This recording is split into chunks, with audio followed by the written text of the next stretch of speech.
Ассалаумағалейкум қадірменді оқырмандар, қадірменді достар.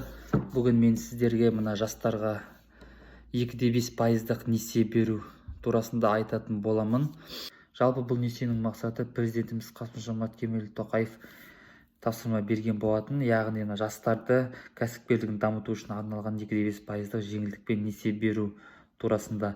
Осы тапсырма аясында қазір несиеге өтініш беру басталғалы жатыр. Мен сол себепті сіздерге осы тақырыпты қозғап отырмын. Жастарға арналған кредит ол аграрлық несие корпорациясы арқылы жүзеге асырылатын болады. Осы несиенің негізгі шарттары мен сіздерге айтып өтейін. Негізгі 4 шарты бар. Біріншісі, микрокредит мерзімі 5 жылға дейін ғана беріледі. Ал егер мал шаруашылығымен айналысатын болсаңыздар, онда 7 жылға дейін созылуы қарастырылған.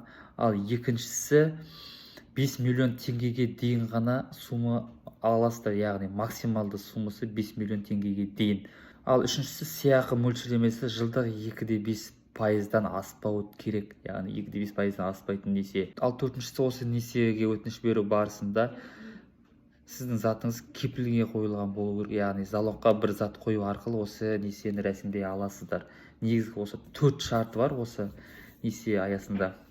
Несие беру халықты жұмыспен қамту мәселелері бойынша жергілікті атқарушы органдар арқылы жүзеге асырылатын болады. Негізі мына жастарға арналған несие деп жатыр ғой, 35 жастан төмен ол жастар санатына жатады екен негізгі. Бірақ бұл енді нақты ақпарат емес, сондықтан өтініш бере берсеңіздер болады.